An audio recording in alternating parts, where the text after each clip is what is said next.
Mapagpalang araw po sa atin lahat. Naglabas ng tsunami warning ang PBOX kasunod ng magnitude 7.5 na lindol sa Taiwan.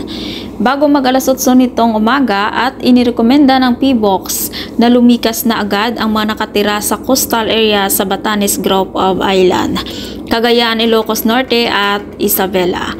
8:30 hanggang 10:30 ngayong umaga inaasahan ang tsunami wave. Hindi man daw ito ang pinakamalaking alon, inasahan namang magtatagal sa mga susunod na oras. At tiyakin na nakasecure ang mga bangka at barko sa tabing dagat. Ang mga nasalaot, pinagsabihan na huwag pumunta sa dalampasigan.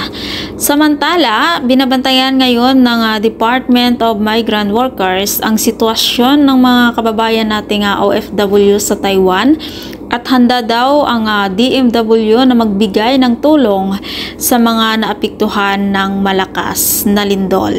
Ngayon sa mga kababayan natin kung ano yung sinasabi sa inyo, dapat sumunod at mag-ingat po tayo at kababayan nating OFW sa Taiwan, ingat-ingat po tayo dyan.